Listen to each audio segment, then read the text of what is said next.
I think you are fine.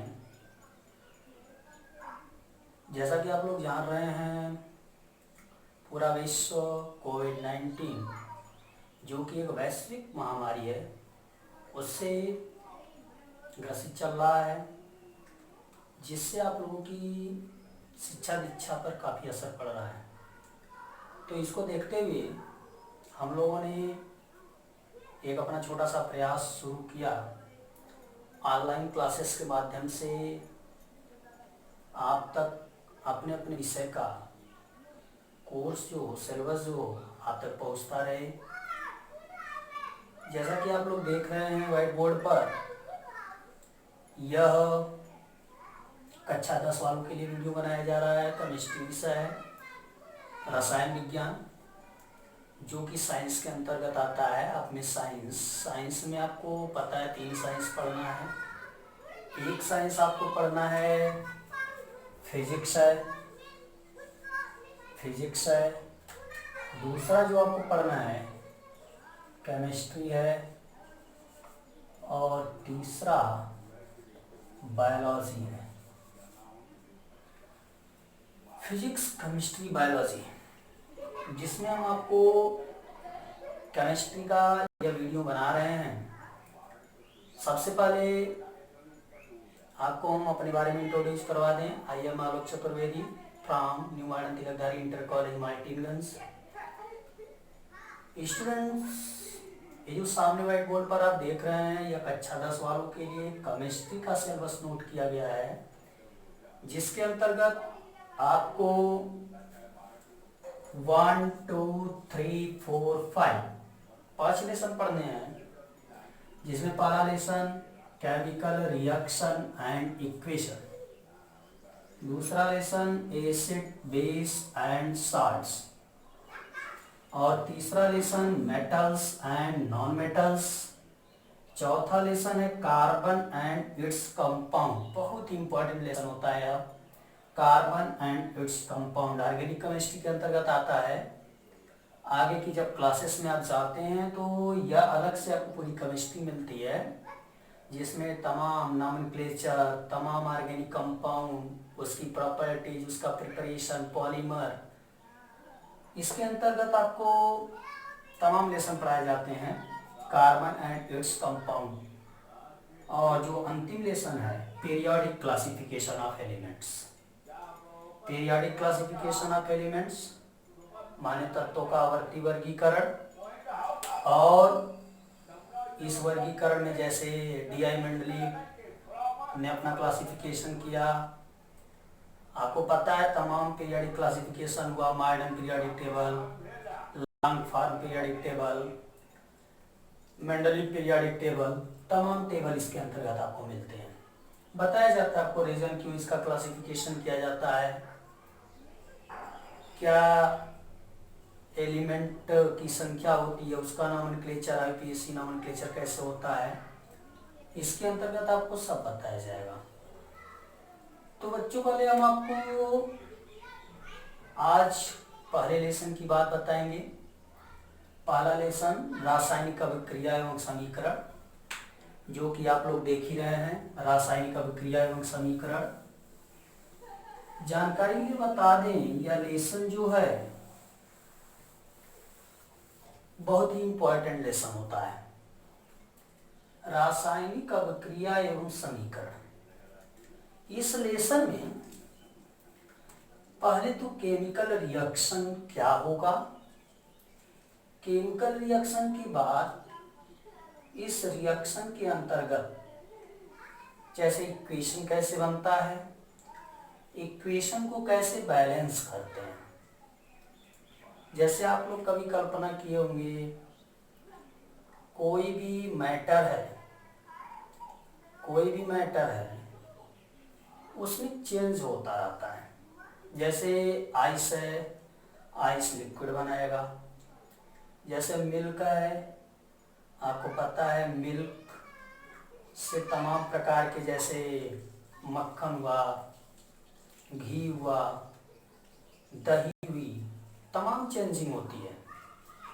जैसे alcohol का निर्माण जब होता है अंगूर के रस का जब किण्वन होता है, तो ये सब परिवर्तन होता है, केमिकल चेंज।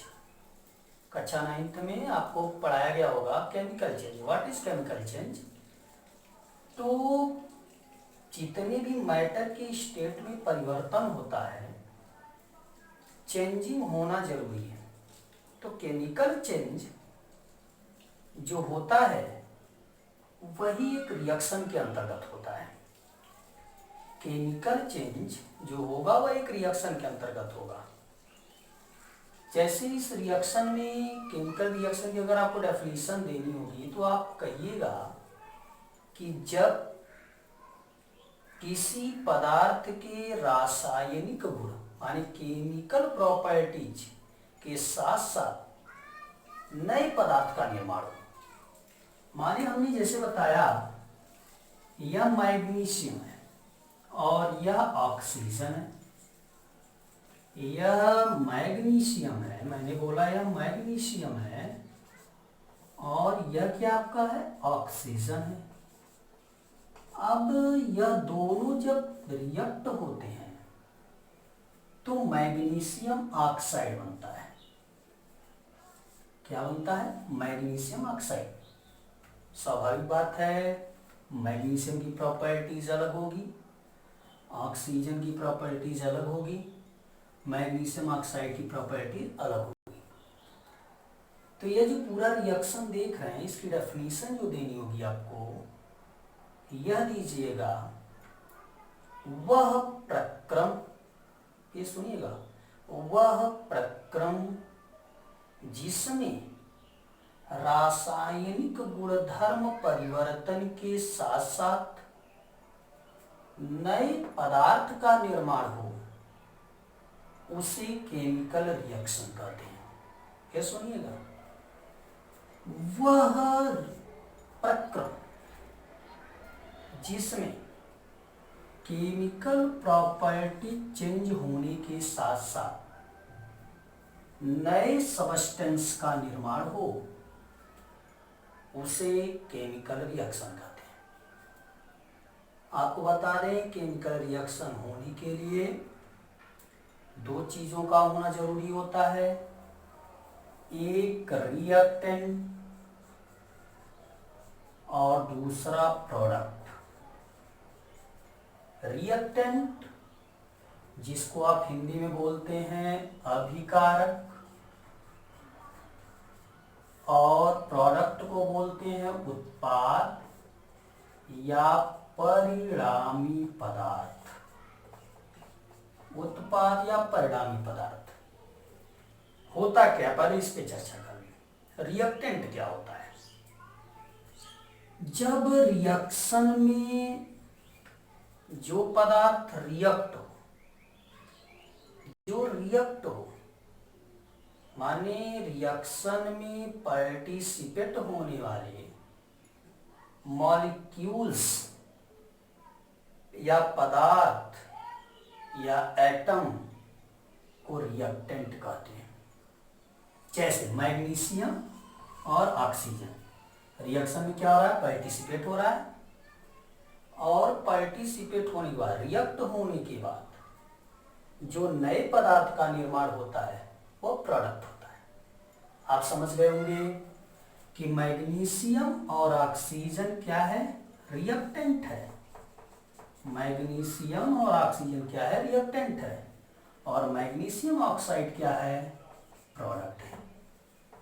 क्योंकि रिएक्शन में जो भाग लेता है उसे रिएक्टेंट कहते हैं, और रिएक्शन के बाद जो पदार्थ बनता है उसे प्रोडक्ट कहते हैं। तो स्टूडेंट्स, हम पहले लेसन की बात कर रहे हैं। पहला लेसन रासायनिक अभिक्रिया एवं समीकरण। मैंने रासायनिक अभिक्रिया के बारे में बताया, ऐसा प्रक्रम जिसमें रासायनिक गुणधर्म के साथ साथ, रासायनिक गुणधर्म परिवर्तन के साथ साथ नए पदार्थ का निर्माण हो, उसे रासायनिक अभिक्रिया कहते हैं। रासायनिक अभिक्रिया में दो भाग होते हैं, एक भाग रिएक्टेंट जिसको अभिकारक, दूसरा भाग प्रोडक्ट जिसको परिणामी पदार्थ या उत्पाद बोलते हैं। रासायनिक अभिक्रिया में भाग लेने वाले अभिकारी अणुओं की संख्या को रिएक्टेंट और रासायनिक अभिक्रिया के फलस्वरूप बनने वाले नए पदार्थ को प्रोडक्ट कहते हैं। तो इस रासायनिक अभिक्रिया को इस लेसन में पढ़ना है, और इस रासायनिक अभिक्रिया का जब वर्णन बहुत बड़ा हो जाता है, तो इसको हम लोग छोटे छोटे प्रतीकों के रूप में, सूत्रों के रूप में, एक अभिक्रिया के रूप में दिखा देते हैं, जिसे आप समीकरण बोलते हैं। जैसे भाई इसको magnesium plus oxygen arrow magnesium oxide लिखते हैं, इसलिए हमने इसको साइड में मैग्नीशियम का प्रतीक Mg, ऑक्सीजन को O2 और मैग्नीशियम ऑक्साइड को MgO, और समीकरण लिखने का तरीका होता है कि बीच में एरो या इक्वल का चिन्ह लगाते हैं। तो उम्मीद करते हैं आप लोगों को इतना समझ में आया होगा रासायनिक अभिक्रिया इस चैप्टर के बारे में, पहला लेसन। और मैंने आपको यह भी बताया कि आपको टोटल कितना लेसन पढ़ना है।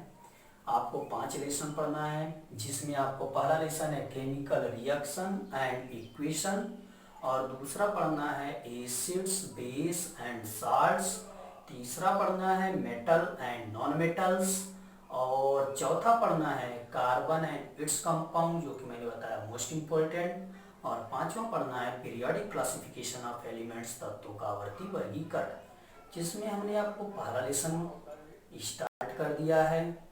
उसमें भी एक हेडिंग पढ़ा दी है, रासायनिक अभिक्रिया क्या होती है। हमने फिर बताया जितने भी मैटर होते हैं सब में परिवर्तन के साथ साथ उसके गुणों में भी परिवर्तन होता है, जैसे कि रासायनिक गुण भी बदल सकता है, भौतिक गुण भी बदल सकता है।